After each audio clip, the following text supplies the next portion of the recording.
मानवता को शर्मसार करने वाली तस्वीर है। हम अपने कैमरामैन से चाहेंगे कि वो एक बार फिर हमारे साथ आएं जरा इस इलाके में। आज सदर अस्पताल में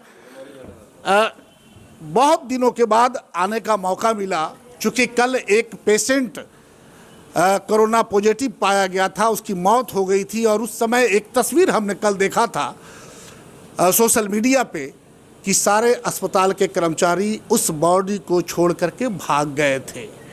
ये तो अभी शुरुआत है।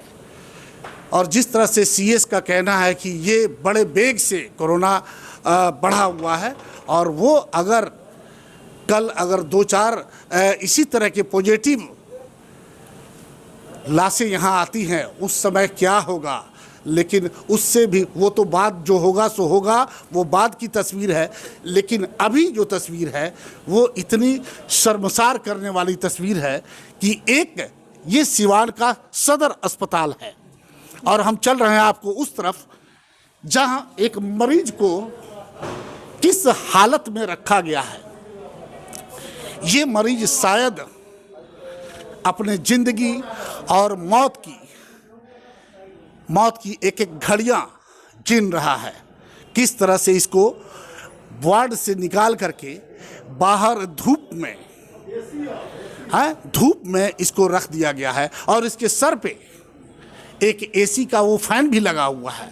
जब गर्म हवा निकलती होगी तो आप अंदाज़ा लगाइए कि इस पेशेंट का वहाँ पे जहाँ पे ये लेटा हुआ है वहाँ पे इसके क्या हालात होंगे। मैं किसी मंत्री को इसके लिए दोषी नहीं कहूँगा, मैं सिर्फ अपने सिवान के जिलाधिकारी महोदय को कहता हूँ कि अगर हमारी ये तस्वीर, ये गंदी तस्वीर, ये मानवता को शर्मसार करने वाली तस्वीर अगर उन तक पहुँचती है तो डीएम साहब खुद यहाँ पे आइए और देखिए कि आपके जिला के अस्पताल का, आपके सिवान सदर अस्पताल का क्या हालत है, और बचा लीजिए इस पेशेंट को। अगर ये पेशेंट बच गया तो शायद आपका यहाँ आना और आपका जिलाधिकारी होना दोनों सार्थक हो जाएगा। लेकिन किस तरह से देखिए कि पूरे सिस्टम ने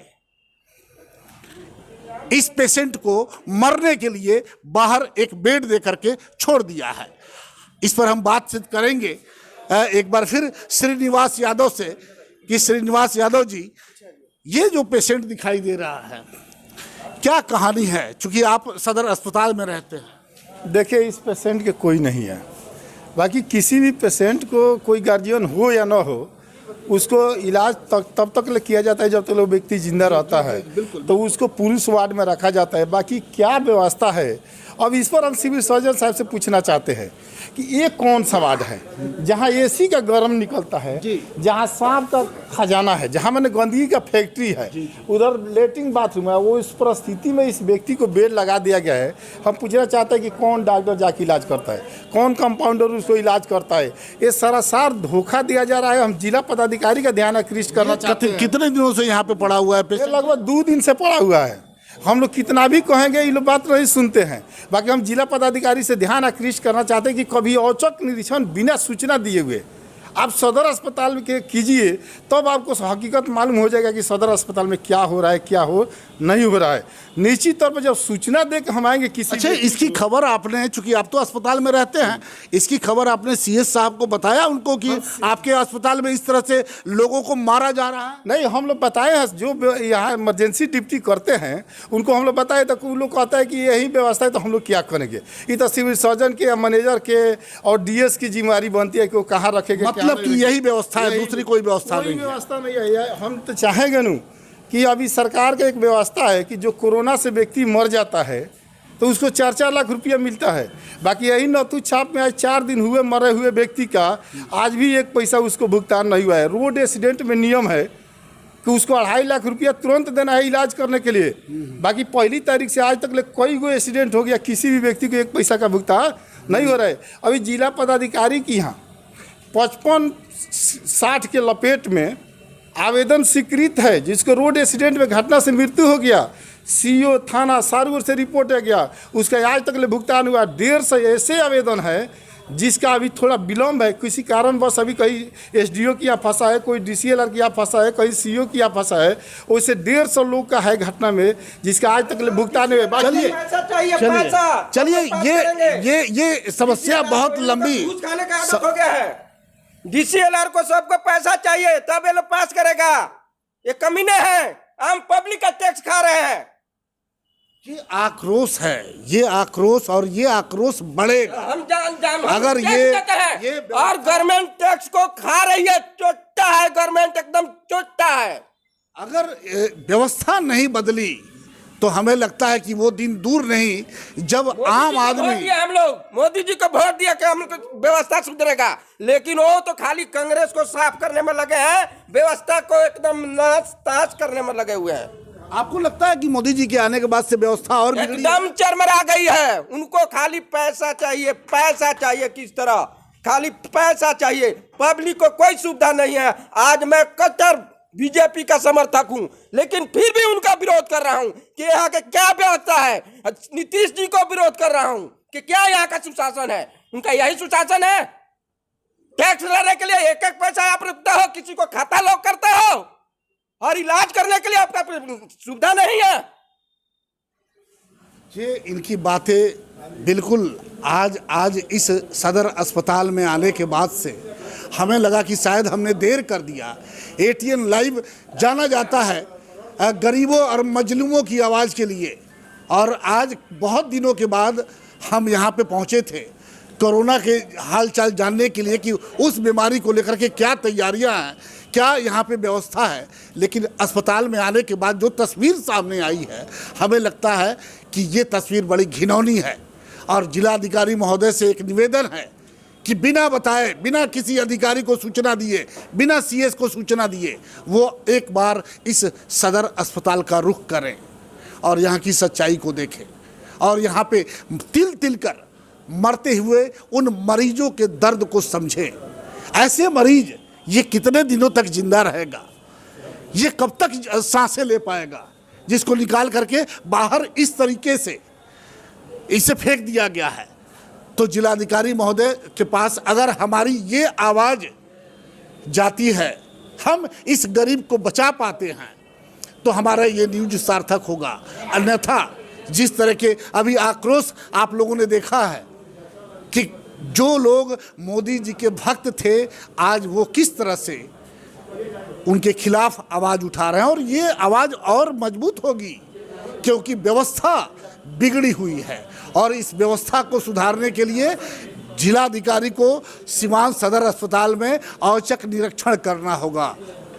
देखना है कि ये शुभ घड़ी कब आती है और ऐसे मरीजों का उत्थान हो पाता। चले आइए सिवान शहर स्थित डीएवी कॉलेज मोड़ के निकट महाकाल कंप्यूटर्स में नामांकन प्रक्रिया जारी है। अधिक जानकारी के लिए कॉल करें 700949 पर। अगर आप चाहते हैं अपने बच्चों का सर्वांगीण विकास, तो उनका नामांकन कराइए सूफिया पब्लिक स्कूल में, affiliated to CBSE new Delhi. 10+2 तक कम खर्च में वर्ल्ड क्लास एजुकेशन। अधिक जानकारी के लिए कॉल करें 9155994499। इसमें नामांकन जारी है। Sufiya public school, SKG sugar mill bypass road, Siwan. Admission free for girls. हम संवारेंगे आपके बच्चों का भविष्य। हम हैं Sufiya public school, SKG sugar mill bypass road, Siwan.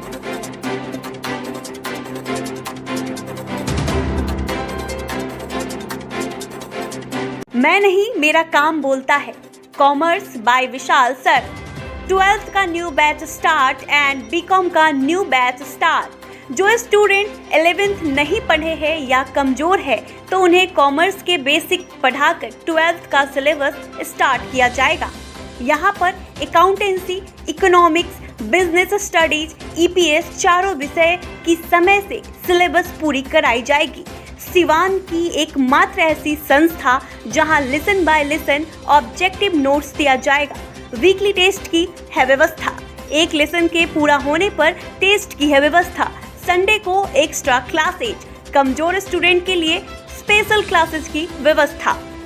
पता रामराज्य मोड़, हनुमान चाय दुकान के पास, सिवान। Mobile number 9708941038। बंगाल की मशहूर मिठाई के साथ अब आपके शहर सिवान में खुल गया है Kumar sweets, hospital road Siwan. गुड़ का बंगाली रसगुल्ला, संदेश, मिष्टी दोई, मलाई चमचम, केसर रसमलाई, 2-in-1 स्पंज के साथ और भी कई बंगाल की प्रसिद्ध मिठाइयाँ उपलब्ध हैं। साथ ही कुमार मस्त जायका, जहां स्वादिष्ट चाट, छोले भटूरे, पाव भाजी, रोल, चाउमीन, बर्गर, समोसा इत्यादि भी मिलता है। डॉक्टर्स कॉलोनी, राजीव नगर, पकड़ी मोड़, गौशाला रोड, सिवान। शादी विवाह के शुभ अवसर पर ऑर्डर भी लिया जाता है। तो याद रखें, कुमार स्वीट्स एंड कुमार मस्त जायका, Siwan. Mobile number 9431216851, 735273561। Sanghamitra public school affiliated to CBSE up to 12th, Kanishka Bihar, Mairwa road, Siwan. नए सत्र 2021-22 में नर्सरी से 9th एंड 11th के लिए नामांकन प्रारंभ। विद्यालय कैंपस में ही छात्रावास की सुविधा, साथ ही हॉस्टल में निःशुल्क कोचिंग क्लास।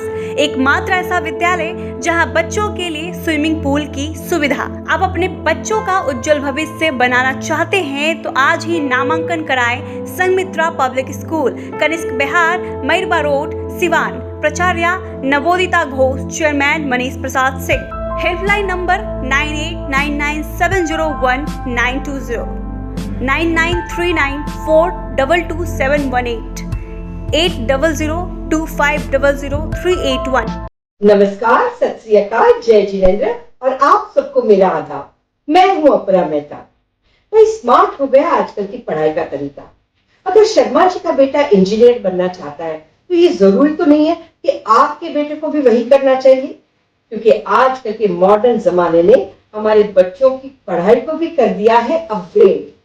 जी हाँ, मैं बात कर रही हूँ सिवान के number 1 school Don Bosco high school,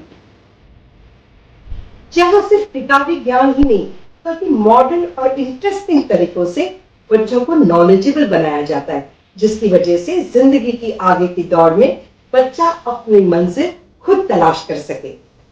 साथ ही आपके बच्चे की इंटेलेक्चुअल स्किल, इंटरपर्सनल और इंट्रापर्सनल हर तरह के स्किल को डेवलप किया जाता है, जिसकी वजह से आपके बच्चे का कॉन्फिडेंस बढ़ सकता है और जिंदगी की रेस में वो रह सकता है सबसे आगे।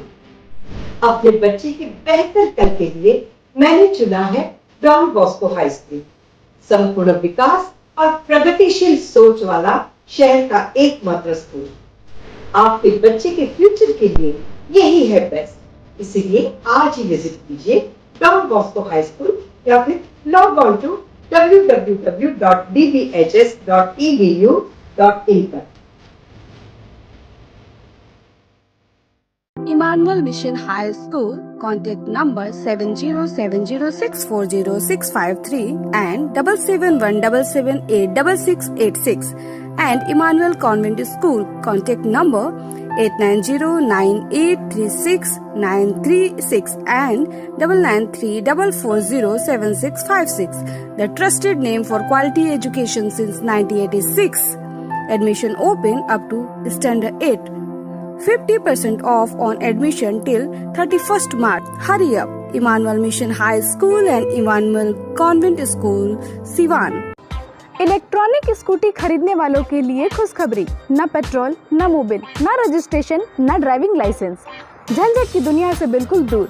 विजय सेल्स लेकर आया है कुमाटी कंपनी के कई बेहतरीन मॉडलों में स्कूटी व बाइक, और वह भी सेल एंड सर्विस के साथ स्पेयर पार्ट्स भी उपलब्ध।